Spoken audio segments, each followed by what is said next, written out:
Daawwattoota fi dhaamsa qaba. Uummata Oromoon ganina. Don't do it. Isinitti himu. Umrii hangan jiraadhe kanatti. Umrii hangan jiraadhe kana walakkaa ol siyaasa keessan ture.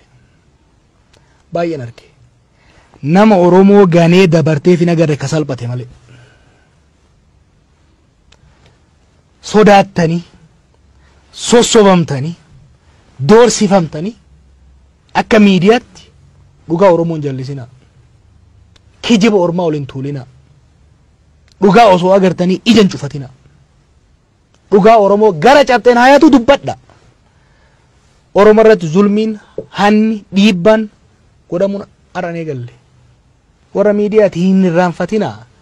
Warri akka Ayyuu Abubakar Muusaa dhugaa Oromoo waan dubbataniif miidiyaa xiqqootti waan dubbataniif fannifaman. Fannifamuun isaanii maqaan isaanii seenan akka isaan wajjin bare miidiyaa Habashaa keessa ka iyyaa ture baay'eemi. Karra maqaa yaadannu meeqa? Ayyuu Abubakarii fi Abubakar Muusaa garuu yaadan. Gootummaadhaan amanamummaadhaan dhugaa irratti cichanii warreen wareegamaniif isaan wareegamaniif maqaan isaanii qabrii ol jirarra. Warri waa gaafsan garuu Haile Sillaasee jala shururuke. Darbuu jala shururuke. Mallasaa jala shururuke. Arra ilmaan isaanii isan maqaa isaanii yaamamuu hin saalfatti. Wareegamni fedhe haa dhufu. Aarsaan fedhe haa dhufu. Dhugaa Oromoo irraan jallatina. Dhugaa Oromoo irraan jallatina. Eebbisaa addunyaa dhugaa Oromoo waan dubbateef mucaa kichuu harkisanii ajjeesan asitti. Haga har'a wallisaan hundi isaan dhaadata Oromoon hundi isaan dhaadata. Warra Haile Sillaasee faarsaa oole, Dargii faarsaa oole, lola isaatitti bubbee afuufaa ture, warri Mallasaa jala fiigee deemaa ture, ol je'ee uummata laaluu hin danda'u. Kanaaf waan lubbuun jalaan baatu gubbaan malee ama dhibban jiraanu guddatu ama 50.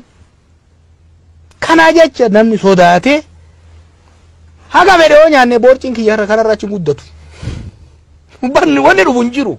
You know, sodaatanii uduban deebinaa sodaatanii duutunuma jirti. Hin bitamina bitamtanis homa waan amma isin nyaattan irra san ol dabalu hin jiru. Isin qofaa miti warra miidiyaa hundaaf wanni an gorsu dhugaa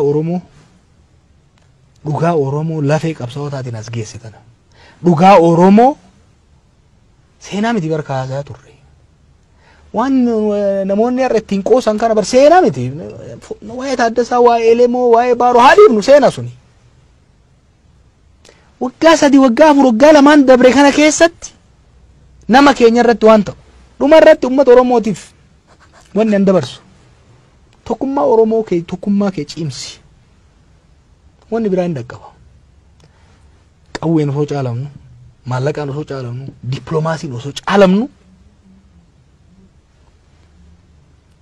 kan as geenye tokkummaa Oromoo cimsineeti. Tokkummaa Oromoo kana immoo lafatti finne. Ka har'a gowwaa fi gantuun Wallaggaa Faarsii, Shawaa Faarsii maaliif jettee nama keenya Islaamaa Kiristaanaa jettee walitti buusuudhaaf fiigdu kana aarsaa itti kafaleeti. Taaddasaa Birruu fa'aa faatu maaraga lafa kaayee dheeraa dhaqeeti. Bariisoo waa beefaatu amantiin hin qoodamnu jee shinnigatti wareegameeti. Lafatti miti lafeen jaarree asiin geenye. Lafeen jaarree asiin geenye lafeen tokkummaa lafeen jaaramte sana akka mansalaalatti fayyadamneet salphina abbaa Tsaayyafaa jalatti nu gotan turan san keessa of baafneet har'a kabajaa hanga tan argachuu dandeenya. Har'as tokkummaa keenya diiguu warri barbaadu bitamaan nu keessa jirus haa taatu. Gowwaan nu keessa jirus haa taatu. Diinni haa taatu abbichaan Wallaggaaf Shawaa walitti naquu fiigu. Harargeef Arsii walitti naquu fiigu har'a. Abbichaan gandummaa faarsuu fiigu. Qilleensa amantii afuufuuf deemu waan tokko shakkina. Of duuba isin deebisuu barbaada. Masalaala isin kortanii ol baatan san sadarkaa isiisin takka takkaan irraa baasaa akka jiru beeka. Amma gufnaan immoo ol deebi'uun hin jiraatu. Kanaaf tokkummaa keessan cimsaa, dhugaa teessan gadi lakkisinaa, jaarmaalee keessan cimsaa, qophaa'aa laaftuun taatu amma itti aantu tun tadhumaati garuu.